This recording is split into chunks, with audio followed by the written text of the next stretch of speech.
Sports স্ক্রিনে সকলকে স্বাগত। আমরা এই মুহূর্তে রয়েছি যুবভারতী ক্রীড়াঙ্গনে। আগামী বুধবার এফসি গোয়ার মাঠে তাদের মুখোমুখি হচ্ছে মোহনবাগান। তো সেই ম্যাচ অত্যন্ত গুরুত্বপূর্ণ হতে চলেছে সবুজ মেরুনের জন্য, কারণ বর্তমানে তারা আইএসএল টেবিলে 4 নম্বরে রয়েছে, অন্যদিকে এফসি গোয়া রয়েছে 2 নম্বরে। তাই আগামী ম্যাচে মোহনবাগান যদি তাদের হারাতে পারে, লিগের একেবারে উপরের দিকে পৌঁছে যাবে তারা। তাই প্রতিপক্ষের ঘরের মাঠে এই ম্যাচে নামার আগে সোমবার সাংবাদিক সম্মেলন করলেন আন্তোনিও লোপেজ হাবাস এবং মোহনবাগান ফুটবলার অভিষেক সূর্যবংশী।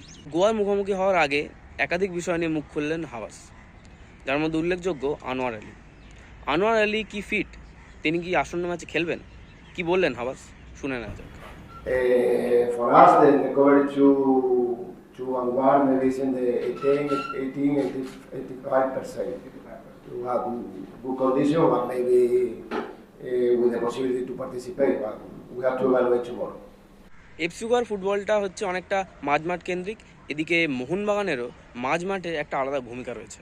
এফসি গোয়াতে রয়েছেন কার্ল ম্যাথিউ, যিনি মোহনবাগানে এবং হাবাসে প্রশিক্ষণে আগেও খেলেছেন। কার্ল ম্যাথিউ কিন্তু চেনেন যে মোহনবাগান কেমন টিম এবং তারা কিভাবে আক্রমণ এবং প্রতিআক্রমণে ওঠে। তাই মোহনবাগানের মাঝমাঠ বনাম গোয়ার মাঝমাঠে একটা লড়াই কিন্তু আসন্ন ম্যাচে দেখা যেতে পারে। এই নিয়ে কি বলছেন হাবাস, শুনে নেওয়া যাক। We had the opportunity to come back to Carvajal for the club long time ago. It's a good professional, good player. Obviously now we have to defend our interests. No, our interest is win the match and we try to be competitive. But Carl, I remember Carl all time is like good professional and good player.